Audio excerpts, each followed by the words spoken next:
waxaan rabaa marka hore inaan u mahad celiyo General Bashir taliyaha ciidanka booliiska General Abdulrashiid taliyaha dugsiga tababarka General Kaahiye iyo tababarayaasha halkan maalin walba iyo bil walba iyo sanad walba tababaraya ciidankeena macallimiinta tababaraha qof walba oo qayb ka qaatay inuu ka shaqeeyo munaasabadan maanta aan halkan isugu nimid aad iyo aad yaan runtii idinku mahad celinaya waxa maanta sharaf weyn ii ah inaan idinkala soo qayb galo munaasabadan bilowgeedaan ogaa oo ahaa in aan tababar u furno dhalinyarada Soomaaliyeed ee ka soo jawaaba dalabkii aan ka dalbaday ama baaqi aan ka dalbaday in ay u jawaabaan qolooyinkii horarka ahaa ee sanadkii la soo dhaafay October 14keedii naga xasuuqay dad aad u far badan oo shacab ah oo waxba galabsan dad aad u far badan oo shacab aan halkaas dhaawacyo waaweyn ugu geystay dadkii ka soo jawaabay baaqaas oo yiri diyaar waxaan u nahay inaan nafteena u hurno dhiigeen u daadino waad mahadsantihiin inaan maanta taaganahay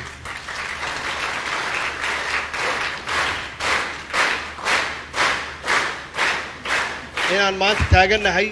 oo ay noo tahay maalin taariikhi ah oo aan kulligeen marxaati ka wada nahay inay maanta dhamaystirteen oo ay yihiin dufcaddii ugu horeeyay oo runtii mutadawiciina ama naftood hurayaala ama volunteers oo taagan inay dagaal la galaan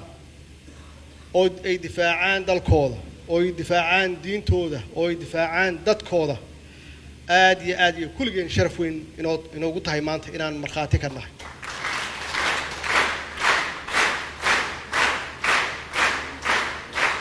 waxaan rabaa inaan u tacsiyeeyo qof walba oo idin ka mid ah waa noo tirsan yahay qof walba oo ciidanka qalabka sida ka tirsan waa noo magacaaban yihiin waxaan rabaa inaan u tacsiyeeyo marxuumkii idin ka midka ahaa ee ku dhintay halkan isagoo ku jira isagoo u socda meesha u socotaan oo ah difaaca qaranka oo la oran jiray marxuum Maxamed Cabdi Ibrahim Xasan Allah u naxariisto jannadiisii naxariistiisa Allah siiyo qof walba waa dhiman xabad kaliya wax ma disho qofka waqtigiisana ma dhaafo waxa weeye qofku wuxuu kala doortaa inuu ku dhinto si sharaf leh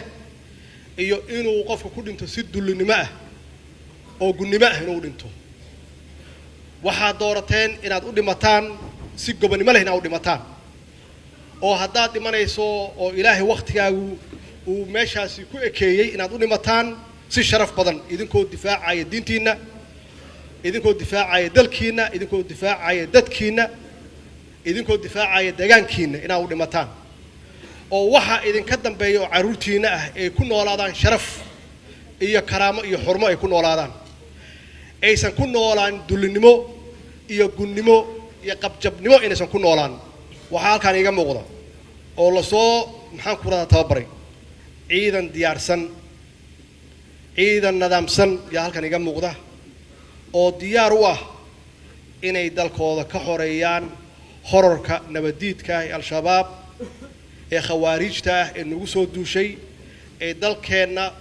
tafaha haysa lugaha haysa oo diidan inaan la tartanno caalamka intiisa kale oo maalin walba caruurteena gabdhaheena hooyooyinkeenna odayaasheenna xasuuqaya oo sheeganaya islaam oo banaystay dhiiggeena Soomaali waa dad sharaf leh ama dad sharaf jecel Soomaali waa dad geesiyiina Soomaali waa dad wadaniyiina san u yiraahdo Soomaali waa dad islaan dhab ah oo difaacanaya diintooda xaq ah difaacanaya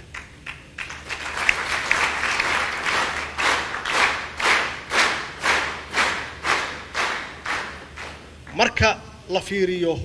ciidan macnaheedu waxay tahay qofkaas wuxuu u taagan yahay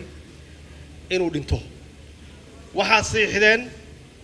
inaad dalkiina u dhimataan yaad siixdeen kulligeena haddaan nahay dad wadaniyiina oo patriotiga qof walba waa inuu saxiixo guushu waxay ku jirtaa oo markaad ciidan aragto oo sidaan oo kale u nidaamsan waxaad ku qiyaasaysaa guushiisa inta badan raggii ciidamada loo tababarana waa fadhiyaan waxaad ku qiyaasaysaa kow disciplineka ciidankaas uu leeyahay ciidankaas adkaanshaha uu leeyahay uu adag yahay dhibku uu adag yahay ciidankaas akhlaaqda uu leeyahay iyo kala dambeynta uu leeyahay ciidankaas intuu gaajo u adkaysan karo kow labo caqiidada uu aaminsan yahay waxa uu aaminsan yahay wadaniyadiisa uu aaminsan yahay wuxuu aaminsan yahay xaalad hadda aan ku jirno haddii aan aaminno dalkeena inuu xor yahay waa soo marnay gumaysi oo waa ka xoreyn dalkan gumaysi intuu gumaysi ku jiray waa ogeyn dalku wuxuu ku jiray kadib dalku markuu xor noqdayna 30 sano waa aragnay quruxda dalku uu leeyahay iyo midnimada dadku leeyihiin macnaheedu waxa weeye saan u gaarna taas inaan dalkan ka xoreyno cid walba ku soo duusha hadda cadawga aan leenahay waa shabaab weyn oo dalkeena ku soo duushay oo ay isticmaalaan al-qaacida oo doonaya halkan inay ka dhigtaan gabaad meel ay ku gabadaan macnaheedu waxay tahay dalalkooda way ka soo tageen dalalkooda burburka waa u soo diideen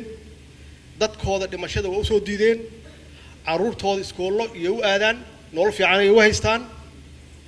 Afrika hadday ka yimaadeen iyo Asia hadday ka yimaadeen iyo hadday America ka yimaadeen iyo meel walba hadday ka yimaadeen Soomaali u yimaadeen macnaheedu waxay tahay annagayna la soo doonteen burburka annagayna la soo doonteen qaraxa iyo dhimashada iyo dhaawac annagayna la soo doonteen annaguna ka yeeli mayno dalkeena waa difaacaynaa Soomaha diinteena waa difaacaynaa Soomaha dadkeena waa difaacaynaa Soomaha macnaheedu waxa weeye waxa la idinka rabaa discipline inaad lahaataan anshax wanaagsan kala dambeyn amarka inaad qaadato xitaa hadduu amarka khaldan yahay inaad qaadato kadibna aad dacwayso hadduu amarkaas uu yahay amar aan wanaagsanayn laakiin marka hore aadan diidin amarka ninka kaa sarreeya sidaas yaa guushu ay ka dhowdahay tan labaad waa idiin sheegay waa caqiidada oo igu horeyso diinteenna iyo wadaniyadeenna haddaadan wadaniyad lahayn oo aadan aaminsanayn dal oo aan diin aaminsanayn kan diinta iyo wadaniyadda aaminsan yaa kaa guulaysanaya macnaheedu waxaad halkan u timaadeen markaan baaqa idiin diray oo aad ka soo qayb gasheen inaad naftiina u hurtaan macnaheedu waxay tahay waxaad u timaadeen inaad dalkiina difaacataan diintiina difaacataan caqiidadaasaa leedihiin tan saddexaad waxaa weeye tababarka iyo aqoonta iyo qalabka intaasna way bilaabatay oo hadda waa tan hadda markhaatigaan ka nahay oo aad dhamaysateen qaybtii ugu weyneed oo tababarka ciidan uu lahaan lahaa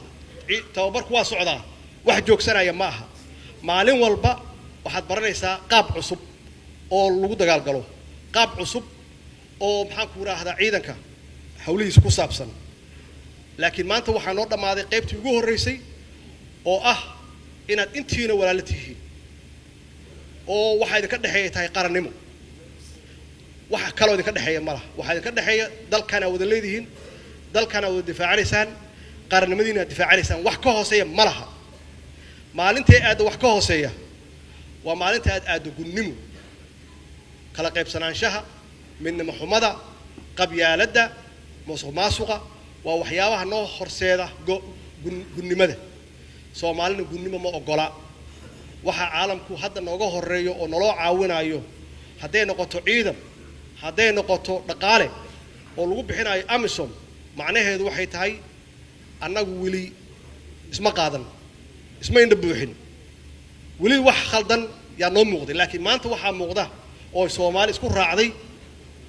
inay la soo noqoto sharafkeedii iyo karaamadeedii la soo noqoto waxaynu kula soo noqon kartaa intaas marka la timaadaan nabadiidku maanta naxdin yay ku joogaan